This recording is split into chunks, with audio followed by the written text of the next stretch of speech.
The spirits at that time are going to put all their effort to impress religious leaders, to bring before the masses of the earth the sacredness of Sunday. See? They will teach Sunday sacredness. Then laws will be passed by governments. One person asked, what's going to happen about people that don't believe in the Spirit's recommendation? The priest says, that's no problem at all. Laws will be passed by governments that will force people to go along with it, regardless of whether they believe in it or not. All of these great nations and other nations, or smaller ones, were all involved in sun worship. And he said, it is going again to take place, but not in worshiping the sun, in remembering Sunday to keep it holy. He made a statement I will never forget. He says, by the observance of the day upon which the master, Satan, has placed the unction of his authority and power, see, he receives homage, regardless of whom people claim to worship.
You have no choice. You have owners. They own you. They own everything. They own all the important land. They own and control the corporations. They've long since bought and paid for the Senate, the Congress, the state houses, the city halls. They got the judges in their back pockets, and they own all the big all the big media companies. So they control just about all of the news and information you get to hear. They got you by the balls. They spend billions of dollars every year lobbying to get what they want. In our investigation, we discovered that some of Satan's soldiers are also high-ranking officers in the United States military. Here at San Francisco's Presidio Army Base, for example, Lieutenant Colonel Michael Aquino led a double life as a satanic high priest. The colonel's cult is listed in the San Francisco telephone book, and his phone answering machine boasts of his affiliation. This is the Temple of Set. The temple is the only international satanic religious institution fully recognized by the United States government. Indeed, the Army does officially recognize Satanism as a legitimate religion and supplies chaplains with this guide for ministering to the satanic soldiers. Yet unofficially, some charge that Army bases have become sanctuaries for devil worshippers. Just last month, under a full moon, I took a midnight tour of the Presidio grounds with police investigator Ed Abanovsky. Are you saying that there was a satanic cult active right here on the Army base? Yes, we believe so. There's evidence to substantiate that.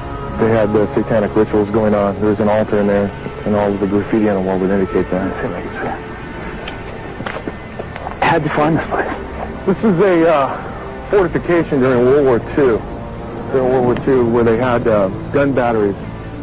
I can see a pentagram painted on the wall. I can see the words Prince of Darkness.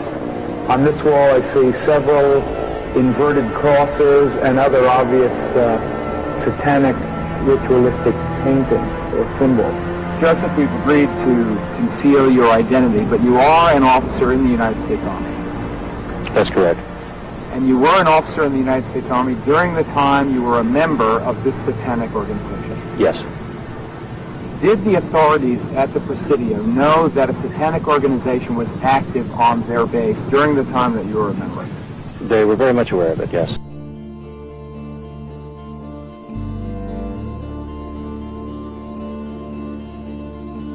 Manly P. Hall, who wrote such books as The Secret Destiny of America and America's Assignment with Destiny. It was Hall that many Freemasons are said to have called Masonry's greatest philosopher. In 1934, Hall founded the Philosophical Research Society in Los Angeles, California, an organization dedicated to exploring the wisdom of all the world's traditions. Manly Hall, who was a young Canadian philosopher, sage type, he was very fortunate in that as he was giving a talk, he was still in his early 20s, a baroness, oil baroness from Ventura, who owned most of the oil wells in Ventura County, told him that she was going to take care of him for the rest of his life, that no matter what he needed, to let her know that she would see that he got it. And that she wasn't really joking, because I've looked at the records, and back in the early 30s, she was giving him $50,000 and $100,000 at a time to go around and search out this wisdom literature in manuscript form and in book form. This proves interesting because much of Hall's highly financed research was dedicated to investigating the founding and purpose of America. Through his research, Hall became convinced that America had a secret destiny that was known by the arcane societies of the ancient world.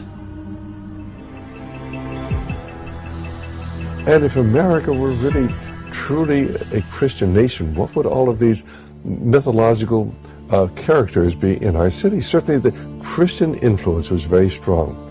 From the Christian point of view, we were formed as a Christian nation.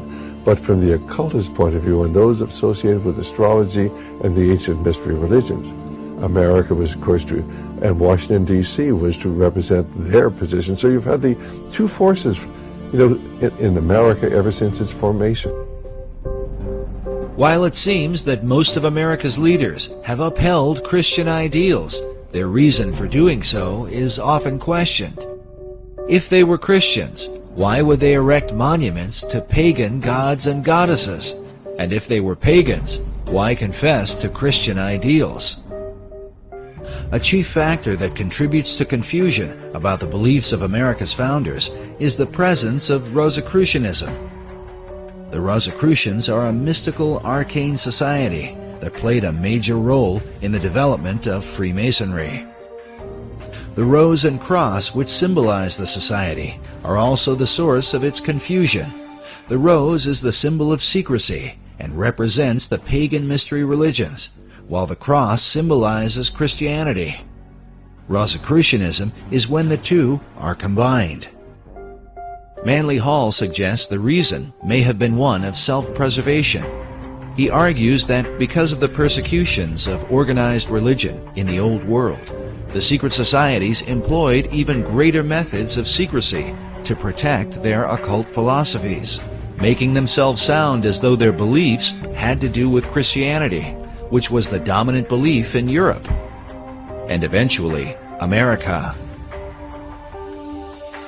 He says the pagan intellectuals reclothed their original ideas in a garment of Christian phraseology, but bestowed the keys of the symbolism only upon those duly initiated and bound to secrecy.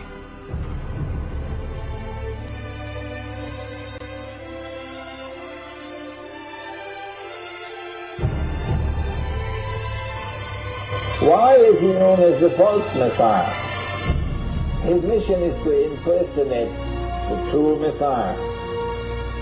The true Messiah was the son of Mary, Nabi Isa alayhi salam, Jesus. Peace and blessings of Allah be upon him.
We are opposed around the world by a monolithic and ruthless conspiracy that relies primarily on covert means for expanding its sphere of influence. It is a system which has conscripted vast human and material resources into the building of a tightly knit, highly efficient machine that combines military, diplomatic, intelligence, economic, scientific, and political operations.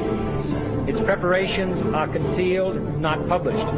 Its mistakes are buried, not headlined. Its dissenters are silenced, not praised.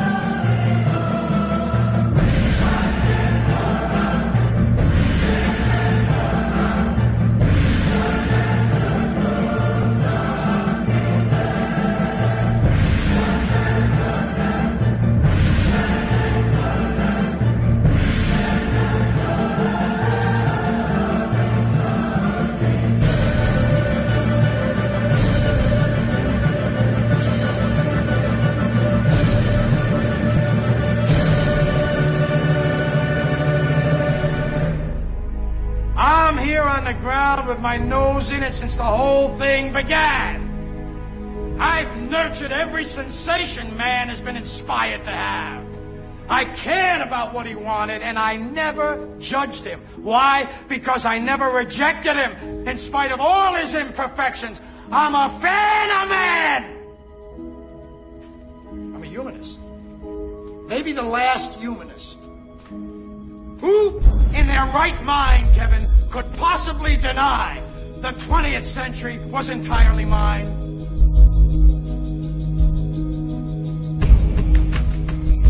All of it, Kevin! All of it. Mine. I'm peeking. It's my time. It's our time.